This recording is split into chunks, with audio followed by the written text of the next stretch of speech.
Assalamu alaikum students. Today our topic is Achilles. A story from English class 8. So let's start to read. Perhaps one of the most wide and fascinating characters I met during my travels was a rose beetle man. यानी अपने सफ़र के दौरान मैं जिन सब से ज़्यादा अजीब और पुरकशिश यानी वाइड एंड फैसिनेटिंग अजीब और पुरकशिश किरदारों से मिला, रोज़ बीटल शायद उनमें से एक था। He had a fairy tale air about him that was impossible to resist, and I used to look forward eagerly to my meetings with him. उसके बारे में एक ख़याली अफसाना, परियों की कहानी, फेरी टेल मीन्स परियों की कहानी, सा फैला हुआ था जिससे बचना नामुमकिन था, और मैं बहुत इश्तियाक से इसके साथ अपनी मुलाकातों का इंतज़ार करता था। I first saw him on a lonely road leading to one of the remote mountain villages. सबसे पहली बार मैंने उसे ऐसी सुनसान सड़क पर देखा जो दूर दराज पहाड़ी गांव में से किसी एक गांव को जाती थी। I could hear him long before I could see him, for he was playing a rippling tune on a shepherd's pipe, breaking off now and then to sing a few words in a curious nasal voice.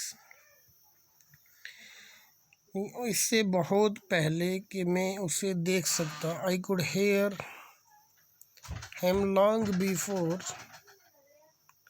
I could see him, यानी इससे बहुत पहले कि मैं उसे देख सकता, मैं उसकी आवाज़ सुन पा रहा था, क्योंकि वो किसी चरवाहे की बांसुरी पर लहराती हुई धुन बजा रहा था।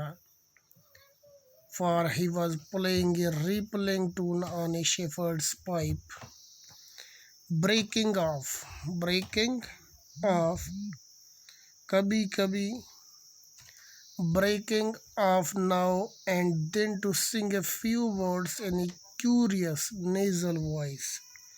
कभी कभी अचानक रुकते हुए नाक की अजीब सी आवाज़ में कुछ लफ्ज़ गुनगुनाने के लिए। He had a fox-like face with large eyes. उसका चेहरा एक लोमड़ के चेहरे जैसा था, बड़ी बड़ी आँखों वाला। His dress was fantastic. उसकी पोशाक बहुत दिलकश थी।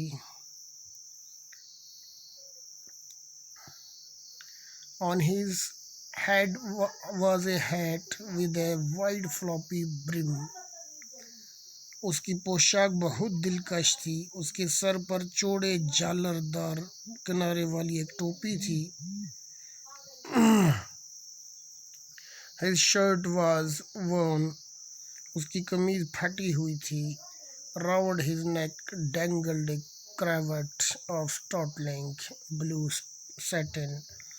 उसकी गर्दन के गिर्द चमचमाता नीले रंग का साटन का एक ग्लूबंद जा रहा था। ग्लूबंद झूल रहा था, झूलना। Satin. The pockets of his coat bulged, the contents almost spilling out. उसके कोट की जेबें फूली हुई थी और उनमें भरी चीज़ें लगभग छलकने ही वाली थी। His patched trousers dropped over a pair of leather shoes with unturned toes. पैबंद लगी उसकी पतलून ऊपर की तरफ मुड़े हुए अंगूठे वाले चमड़े के जूतों की जोड़ी पर लटक रही थी। This extraordinary character carried on his back bamboo cages full of pigeons and young chickens and several mysterious sacks.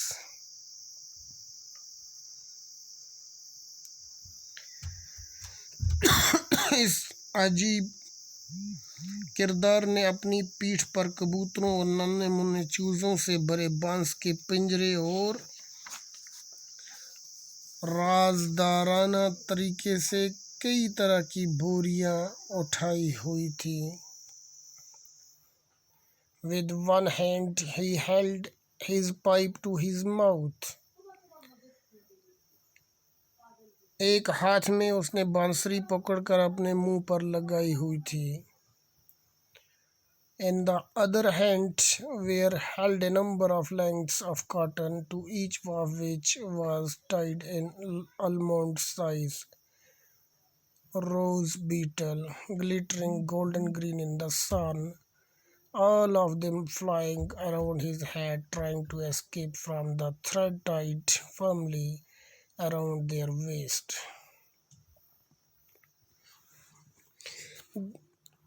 दूसरे हाथ में उसने सूत के कई थान पकड़े हुए थे, जिनमें से हर एक के साथ बादाम की शक्ल का एक गुलाबी भंवरा बंधा हुआ था, जो सूरज की रोशनी में सुनहरी हरे रंग में चमक रहा था। वो सब के सब उसकी टोपी के आसपास उड़ रहे थे, अपनी अपनी कमर के गिर्द कसकर बंधे धागों से बच निकलने के लिए।